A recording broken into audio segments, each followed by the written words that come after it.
Hello everyone, a very warm welcome to Study IAS. I hope you are doing well. स्वागत है आपका हमारी Indian polity की series में, जहां पर हम एम लक्ष्मीकांत के 6th एडिशन को वर्ड टू वर्ड कवर कर रहे हैं। नेशनल इंटीग्रेशन का थोड़ा सा हमारा पार्ट रह गया था, तो इसमें आज हम कवर करने वाले हैं। स्टार्ट करते हैं अपने आज के लेक्चर को, पर उससे पहले आप सबन एकेडमी के साथ जुड़कर अपनी तैयारी को स्टार्ट कर सकते हैं। अभी आपके पास ऑफर है, अप टू 43% ऑफ मिल रहा है आपको, एंड क्यूईपी भी आपको फुल्ली पेड मिल रहा है।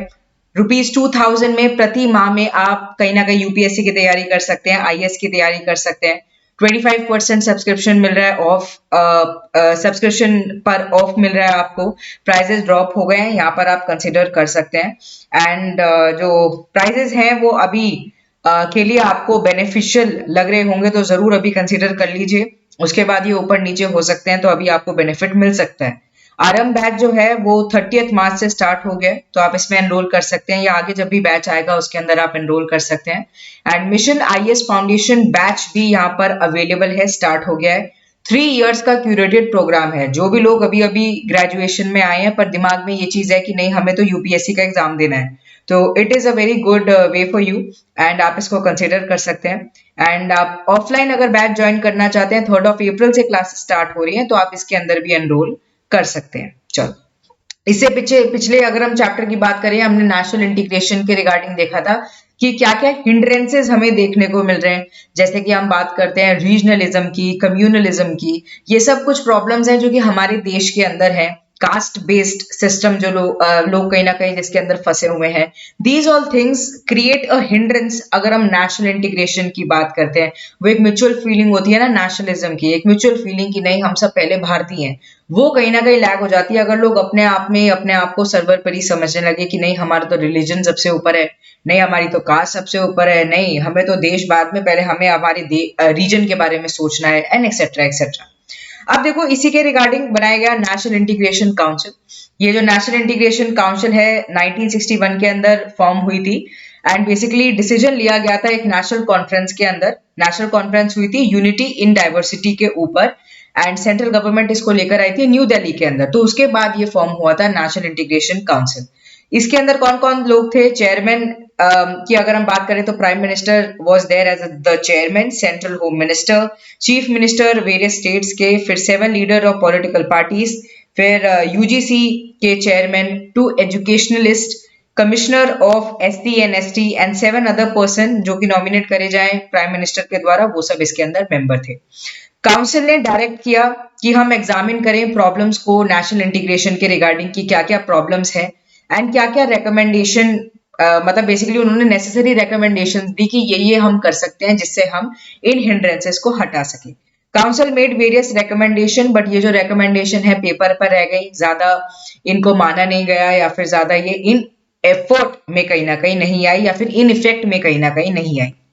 अब देखो, 1968 के अंदर सेंट्रल गवर्नमेंट ने फिर रिवाइव किया एक तरीके से नेशनल इंटीग्रेशन काउंसिल को।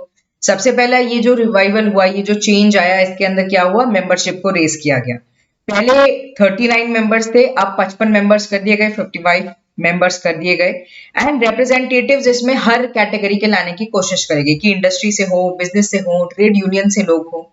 एंड काउंसिल श्रीनगर के अंदर मिली, एंड उन्होंने एक रेजोल्यूशन भी कहीं ना कहीं अडॉप्ट किया, जिसमें उन्हें कंडेम किया, एक तरीके से निंदा करी उन सब टेंडेंसीज की जो कि नेशनल सॉलिडेरिटी को हार्म करती हैं, नेशनल इंटीग्रेशन को हार्म करती हैं। It appeal to the political parties, organisation या जितनी भी जो संगठन होती हैं, उनको ये बोला कि आप कंस्ट्रक्टिव फोर्सेस लेकर आओ, पॉजिटिव कंस्ट्रक्टेड फोर्सेस, जिससे सोसाइटी के अंदर हम नेशनल इंटीग्रेशन की भावना लेकर आ सके, नेशनल यूनिटी की भावना लेकर आ सके, सॉलिडेरिटी की भावना लेकर आ सके। It also setup 3 committees. अब इन्होंने क्या किया, 3 कमिटी भी ये लेकर आए। कमिटी जो कि किनके ऊपर रिपोर्ट देगी, रीजनलिज्म के रिगार्डिंग देखी, कम्युनलिज्म के रिगार्डिंग देखी, लिंग्विज्म के रिगार्डिंग देखी रिस्पेक्टिवली। तो 3 कमेटी बैठाई गई। एक कमेटी रीजनलिज्म के बारे में बता रही है कि रीजनलिज्म की वजह से नेशनल इंटीग्रेशन पर कैसे असर पड़ता है। फिर कम्युनलिज्म, रिलीजन के बेसिस पर जो लड़ाइयां हो जाती हैं, उसकी वजह से नेशनल इंटीग्रेशन कैसे हार्म हो रहा है। उसके बाद लिंग्विज्म, ये मानना कि नहीं हमारा लैंग्वेज जो है वही सबसे ऊपर है और सब लैंग्वेज कुछ भी नहीं है, इसकी वजह से भी लड़ाइयां हो जाती हैं। लिंग्विस्टिक बेसिस पर तो हमारे देश के अंदर एक तरीके से स्टेट्स तक फॉर्म हुई है ना, स्टेट्स का भी डिमार्केशन हुआ है। तो ये जो कमिटीज हैं ये इनको देखेंगी। ये देखेंगे कि कैसे ये हिंड्रेंस क्रिएट करते हैं एंड कैसे हम ये जो वाली जो भावना होती है इसको हटाकर जो नेशनल एक म्यूचुअल फीलिंग होती है उसको लेकर आ सकते हैं। 1980 के अंदर सेंट्रल गवर्नमेंट ने फिर से रिवाइव किया नेशनल इंटीग्रेशन काउंसिल को, पर वो उसके बाद डिफंक्ट हो गई। Its membership was made more broad, ज्यादा ब्रॉड बना दी membership, and 3 items on agenda for discussion लिए गए मेजरली। 3 क्या क्या थे कि प्रॉब्लम जो है कम्युनल हार्मनी के रिगार्डिंग वो क्या है, फिर अनरेस्ट जो देखने को मिल रहा है नॉर्थ ईस्टर्न स्टेट्स के अंदर वो किस वजह से हो रहा है, नॉर्थ ईस्टर्न रीजन के अंदर क्यों दिक्कतें हो रही है, ये सब। And need for the new education system, कि न्यू एजुकेशन सिस्टम आएगा, लोग ज्यादा खुले दिमाग के बनेंगे, ज्यादा डेवलप्ड होंगे, ज्यादा अच्छी थिंकिंग को इम्बाइब कर पाएंगे। Okay, the council also setup a standing committee, standing committee को भी ये लेकर आए जिससे कांस्टेंट वॉच रख सके जो भी एक्टिविटीज हो रही हैं with respect to the communal, अगर हम एस्पेक्ट को देखें, एंड अदर डिफिसिव जो फोर्सेस हैं जो कि थ्रेट क्रिएट करते हैं नेशनल यूनिटी को, ये सब देखे, इसके लिए एक स्टैंडिंग कमेटी भी बनाई गई। 1986 के अंदर जो एनआईसी है उसको रिकंस्टिट्यूट किया गया एंड मेंबरशिप को फिर से रेज किया गया। तो विद टाइम क्या हुआ, नेशनल इंटीग्रेशन काउंसिल के जो मेंबर्स हैं उनको बढ़ाते चले गए एंड ऑल्सो ज्यादा एम्बिट में चीजों को लाने लगे। ठीक है, पहले क्या था, हमें पता था हाँ लिंग्विज्म की वजह से प्रॉब्लम है, रीजनलिज्म की वजह से प्रॉब्लम है, कम्युनलिज्म की वजह से प्रॉब्लम है, पर धीरे धीरे हमें पता चला नहीं और भी दिक्कतें हैं जो कि सामने आ रही हैं।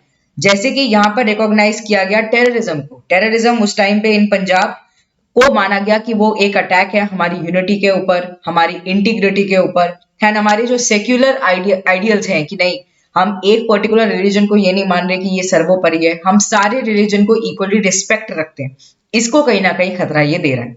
अकॉर्डिंगली एक रेजोल्यूशन ये लेकर आए जिससे टेररिज्म को हम फाइट कर सके इन पंजाब। काउंसिल को भी सेट किया गया 21 मेंबर कमेटी, बेसिकली काउंसिल ने सेट किया एक 21 मेंबर कमेटी को जो कि फंक्शन करेगी on a very continuing basis, and committee को बोला गया कि आप short term as well as long term proposal लेकर आओ जिससे हम हार्मनी मेंटेन कर सके एंड नेशनल इंटीग्रिटी को बचा सके। 1990 के अंदर नेशनल फ्रंट गवर्नमेंट आई। कौन इसके हेड थे? वीपी सिंह। उन्होंने क्या किया, उन्होंने फिर से नेशनल इंटीग्रेशन काउंसिल को वो लेकर आया, उसको बनाया एंड इस बार स्ट्रेंथ को बना दिया 101। ठीक है, 101 मेंबरशिप को रेस कर दिया। ठीक है, तो आप देख सकते हैं 39 से कैसे धीरे धीरे धीरे धीरे 101 तक लेकर आ गए। अब इसके अंदर कौन कौन होंगे? प्राइम मिनिस्टर होंगे as the chairman, central ministers होंगे, स्टेट के चीफ मिनिस्टर होंगे, leader of national and regional parties, representative from women, trade and industry, academicians, journalist, public figures, ये सब होंगे। It had various items on the agenda. आप देखो agenda में यहाँ पर एजेंडा को और भी ज्यादा रेस किया गया और भी ज्यादा बढ़ाया गया। पंजाब की जो दिक्कत है टेररिज्म की वो तो इंक्लूड होगी, फिर इसके साथ साथ कश्मीर की प्रॉब्लम, फिर वॉयलेंस बाय द सेसेशनिस्ट, जिनकी सेसेशनिस्ट थिंकिंग होती है कि नहीं हमें देश से अलग अपने आप को रखना है, एक ऑटोनॉमस बॉडी बनानी है अपने आप को, है ना, जैसे खालिस्तान का इशू हो गया, इसको कहा जाता है सेसेशनिज्म। तो ये वाला इससे रिलेटेड जो वॉयलेंस होता है वो, फिर कम्युनल हार्मनी एंड राम जन्मभूमि, बाबरी मस्जिद प्रॉब्लम, अयोध्या वाली जो है, ठीक है, बाबरी मस्जिद 1992, ठीक है, ये इशू को बेसिकली देखा जाएगा। But there was no concrete result. 2005 के अंदर फिर यूपीए की सरकार आई, उन्होंने फिर से नेशनल इंटीग्रेशन काउंसिल को बनाया under the chairmanship of Manmohan Singh and 103 member, 2 और मेंबर यहाँ पर बढ़ा दिए, and it was constituted after a gap of 12 years having held it's meeting in the 1992। तो 1992 में मीटिंग हुई थी, उसके बाद 12 साल बाद यहाँ पर अब बनाया गया। Besides some central ministers, state and UT chief minister, leader of national and regional parties, NIC included the chairperson from the national commissions also. तो national commission for ST, national commission for SC, ठीक है, इन सब के भी लोग आएंगे। Eminent public figures, representative, business, media, labour, women, ये सब इसके अंदर इंक्लूड होंगे।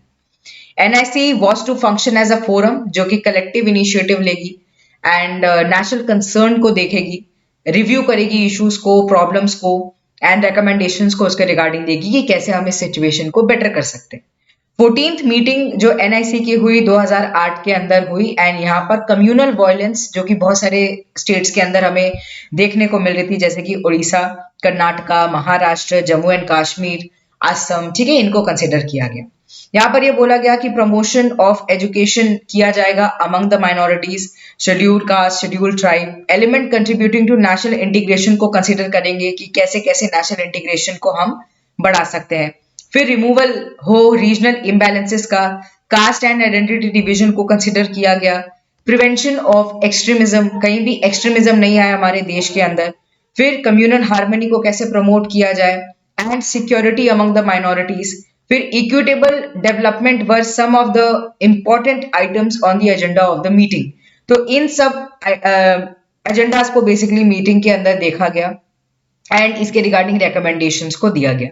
अप्रैल 2010 के अंदर भी यूपीए की सरकार ने अगेन इसको फॉर्म किया, चेयरमैन इसके मनमोहन सिंह थे एंड एनआईसी के अंदर अब 147 मेंबर्स हो गए, including the union minister, leader of opposition, Lok Sabha के, राज्यसभा के, chief minister of all the states and union territory with the legislatures, ठीक है, ये सब इसके अंदर इंक्लूड करेगा। इसके साथ साथ leaders of national and regional political party, chairman national commission के, eminent journalist, public figures, representative of business, women organization, they were also included.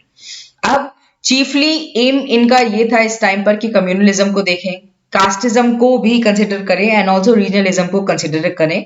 इसके साथ साथ स्टैंडिंग कमेटी भी बनाई गई। स्टैंडिंग कमेटी के अंदर जो चेयरमैन होंगे वो होंगे यूनियन होम मिनिस्टर, इसके साथ साथ 4 अन्य यूनियन मिनिस्टर्स होंगे, चीफ मिनिस्टर होंगे जो भी स्टेट्स हैं उनके, एंड 5 कोऑप्टेड मेंबर्स होंगे फ्रॉम दी एनआईसी, ठीक है। तो इन सब लोगों को यहाँ पर स्टैंडिंग कमेटी के अंदर इंक्लूड किया गया एंड ये फाइनलाइज करेंगे एजेंडा आइटम्स को फॉर दी एनआईसी मीटिंग, की एनआईसी कौन कौन से एजेंडास को कंसिडर करेगी। 15th मीटिंग एनआईसी की हुई सितंबर 2011 के अंदर। एजेंडा क्या था? एजेंडा ये था कि हमें कम्युनलिज्म को कर्ब करना है, हटाना है, कम्युनल वायलेंस को हटाना है, कम्युनल वायलेंस बिल को लेकर आने की यहाँ पर बात करी गई एंड कैसे हम प्रमोट कर सकते हैं कम्युनल हार्मनी को। डिस्क्रिमिनेशन जो होता है हमारे देश के अंदर अभी भी रिलीजन के बेसिस पर, कास्ट के बेसिस पर, उसको कैसे हटाएं, माइनॉरिटीज के अगेंस्ट जो भी गलत होता है उसको कैसे हटाएं, शेड्यूल्ड ट्राइब को कैसे हम कहीं ना कहीं प्रिजर्व करके रखें एंड ये नहीं कि उनको उनके कल्चर के ऊपर कोई नुकसान लग रहा है या फिर उनको कोई बेनिफिट नहीं मिल रहा है, ये सब देखें। How the state and police can should handle the civil disturbances, अगर कोई भी डिस्टर्बेंस हो रही है तो वो कैसे उसको हैंडल करेंगे, ये बताया गया। And to curb radicalisation of the youth. Radicalisation का मतलब ये है कि जो यंगर जनरेशन होता है उनको रेडिकलाइज, उनको एक तरीके से भला फुसलाकर कोशिश करी जाती है कि उनका दिमाग उसी तरीके से फंक्शन करे। तो रेडिकलाइज करना यूथ को रिलीजन के बेसिस पर, कास्ट के बेसिस पर, उनको कट्टरवादी कहीं ना कहीं बना देना, इसको कैसे हम बचा सकते हैं, ये भी यहाँ पर agenda as a agenda discussion में लिया गया। तो जो 16th मीटिंग है फिर उसके बाद वो हुई, वो 2013 के अंदर देखने को मिली एंड ऐसे ऐसे इसकी मीटिंग होती रहती है। रेजोल्यूशन वॉज पास्ड, अगर 2013 की बात करें कि हम कंडेम करते हैं वायलेंस को एंड क्या क्या हम मेजर्स को लेंगे जिससे हम कम्युनिटीज के बीच में रिलेशनशिप को बेटर कर सकें, डिफरेंसेस को कैसे हम हटा सकते हैं, फ्रेमवर्क ऑफ लॉ क्या क्या अवेलेबल है, कैसे कैसे इस्तेमाल कर सकते हैं हम, एट्रोसिटीज अगेंस्ट द एससीज and STs was condemned, sexual abuse को कंडेम किया गया एंड वुमेन इंजॉय करें अपनी फ्रीडम को, सोशियो एंड इकोनॉमिकली कहीं ना कहीं वो डेवलप हों, इक्वल अपॉर्चुनिटी उनको मिले जैसे कि मेन को मिलती है सोसाइटी के अंदर, इसको कंसिडर किया गया।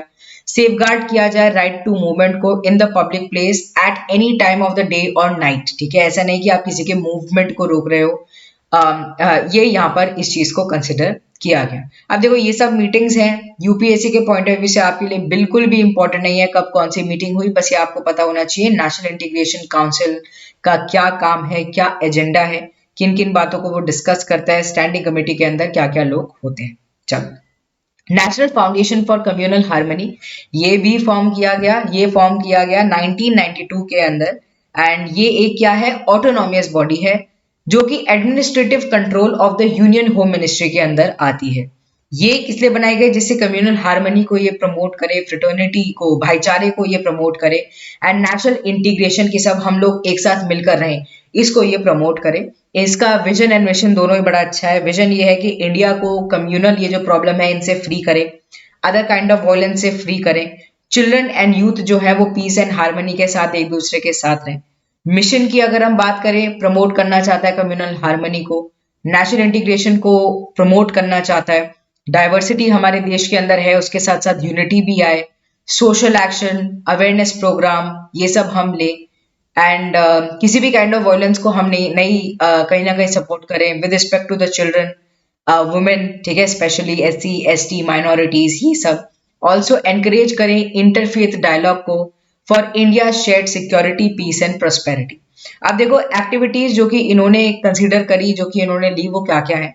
सबसे पहले तो इसने प्रोवाइड किया फाइनेंशियल असिस्टेंस को टू द चाइल्ड विक्टिम, जो कि कहीं ना कहीं सोसाइटल वायलेंस के शिकार बन चुके हैं, एंड उनको एजुकेशन प्रोवाइड करी, ट्रेनिंग प्रोवाइड करी, जिससे वो बेहतर जीवन जी सके। ऑल्सो रिहेबिलिटेशन भी उनको कहीं ना कहीं प्रोवाइड करवाए। इसके साथ साथ प्रमोट करने के लिए कम्युनल हार्मनी को, नेशनल इंटीग्रेशन को, इन्होंने वैरायटी ऑफ एक्टिविटीज की, एंड कहीं ना कहीं सपोर्ट किया NGOs को, नॉन गवर्नमेंटल ऑर्गेनाइजेशंस को, अदर ऑर्गेनाइजेशंस को जो कि इसके रिगार्डिंग काम कर रही है। फिर उसके बाद कंडक्ट किया स्टडीज को, एंड ग्रांट करवाया स्कॉलरशिप को to the institution and scholars for conducting the studies. तो जो भी अभी पढ़ रहे हैं यूनिवर्सिटीज के अंदर जो स्कॉलर हैं, उनको ये कहा गया कि आप क्या करो, आप ऐसी स्टडीज इन मैटर्स के रिगार्डिंग स्टडी करो, जिससे हमको ग्राउंड रियलिटी पता चले, ऑल्सो हम और अच्छी तरीके से रिकमेंडेशन को दे सकें कि हम क्या क्या कर सकते हैं नेशनल इंटीग्रिटी को बढ़ाने के लिए। इसके अलावा to confer award for outstanding contribution to the communal harmony and national integration. तो जिन्होंने भी बहुत बेहतरीन काम किया है ग्राउंड लेवल पर नेशनल इंटीग्रेशन के लिए, कम्युनल हार्मनी के लिए, उनको अवार्ड प्रोवाइड किया जाए, उनको सम्मानित किया जाए, इसको देखा गया। And to involve the central state government, UT administration, industrial commercial organisation, NGO, जिससे वो क्या करें, हार्मनी को सपोर्ट करें। And provide information services, publish monographs, books on this subject, कि जितना ज्यादा पब्लिक डोमेन में ये बात आएगी उतना ज्यादा लोगों को पता चलेगा कि हाँ, हमें एक दूसरे के साथ मिल बांट कर रहना है, ना कि लड़ाई झगड़ा कर कर किसी भी स्थिति में रहना है। तो ये इसका काम था। चैप्टर हो गया कंप्लीट, 2 और चैप्टर हमारे रह गए हैं, उसकी वीडियो भी जल्दी आपको अवेलेबल हो जाएगी। अगर आपको ये पूरी सीरीज हमारी अच्छी लगी, बहुत महीने हो गए इस सीरीज को, बट फाइनली हमारी एम लक्ष्मीकांत कंप्लीट होने वाली है। अगर आपको कहीं भी ऐसा लगा है कि हाँ, इस सीरीज ने आपको हेल्प करी है एंड ये सीरीज आपको आगे भी हेल्प करने वाली है, तो do not forget to hit the like button. नीचे आपको लाइक का बटन मिल जाएगा। Also subscribe to our channel study IAS पर अभी PT 365 इकोनॉमी की चल रही है, धीरे धीरे और सब भी हम लाने की कोशिश करेंगे, तो आप फॉलो करते रहिए। ऑल्सो करंट अफेयर्स रिलेटेड छोटी छोटी वीडियोज भी अवेलेबल होती हैं, उनको देख लिया करो, आपके क्या होंगे, करंट अफेयर जल्दी से ब्रश अप हो जाएंगे। चलो मिलते हैं कल। Bye bye everyone, take care and have a wonderful day ahead.